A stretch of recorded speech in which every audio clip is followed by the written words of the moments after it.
kembali lagi bersama saya Nanda di Bangkalan News. Sejumlah nelayan di Kabupaten Bangkalan melakukan pengawalan pelaksanaan sidang illegal fishing.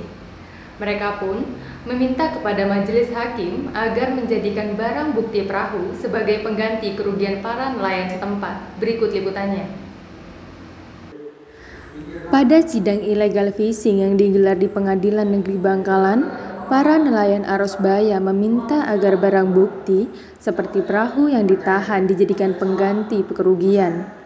Pasalnya, aktivitas nelayan Lamongan menggunakan jaring trol mengakibatkan jaring milik nelayan setempat rusak dan hasil tangkapan ikan berkurang. Menurut Ketua Kelompok Masyarakat Pengawas Pokmawas Bilal mengatakan, selama ini perairan di sepanjang pesisir pantai Bangkalan hingga Kecamatan Kelampis menjadi jarahan nelayan dari luar daerah.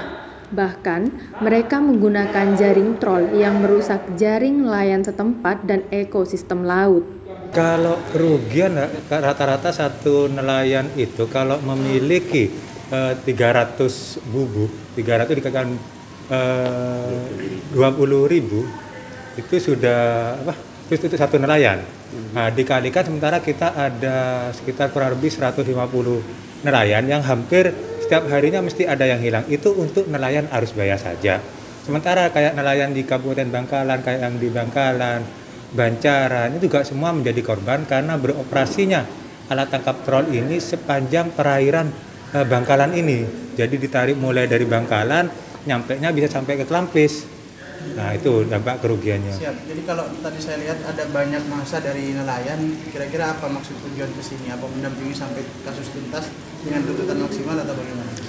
Kehadiran masyarakat nelayan ini secara pribadi kami juga kaget dan berbangga diri. Ternyata masyarakat nelayan ini juga punya kepedulian, punya rasa yang sama bagaimana menjaga dan melindungi perairan Bangkalan, dan berharap proses hukum ini bisa berjalan dan maksimal tuntutannya sehingga perairan Bangkalan ini akan aman dan efek jerah bagi nelayan-nelayan luar yang menggunakan alat tangkap di perairan Bangkalan ini.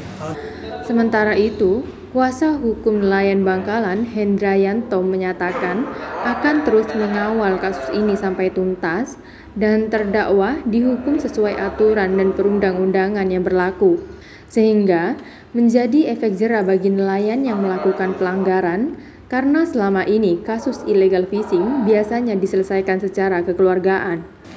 Tertuang dalam persidangan ini dapat dijadikan pertimbangan hakim sehingga proses hukum ini berjalan dengan baik dan benar, sehingga nelayan arus baya pada khususnya dan nelayan Bangkalan mendapat sebuah keadilan karena mereka selama ini sudah terdolimi oleh trol. Dan alhamdulillah tadi juga sudah dinyatakan oleh ahli bahwa ahli DKP sudah berkali-kali memberikan sosialisasi kepada nelayan-nelayan kecil, namun tidak pernah diperhatikan, sehingga mereka istilahnya membangkang lah dan tidak ada efek jerah. Mudah-mudahan di sini di Pengadilan Negeri Bangkalan hakim kooperatif bisa memutus perkara ini dengan hukuman yang seberat-beratnya sehingga bisa menjadi acuan, menjadi pembelajaran, sehingga pemerintah daerah Bangkalan juga bisa merumuskan perda nanti ke belakangnya. Ya.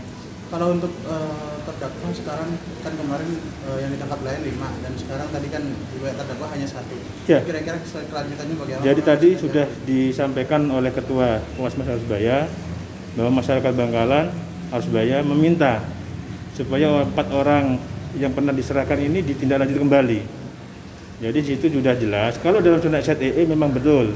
Jadi pemilik kapal, nahkoda atau pengusaha yang bertanggung jawab atas HBK-nya. Tapi di zona kita itu berlaku pasal 85-nya. Jadi tidak ada pidana ini yang ada pengampuan. Jadi harus diproses secara hukum meskipun hanya sebagian nelayan kecil.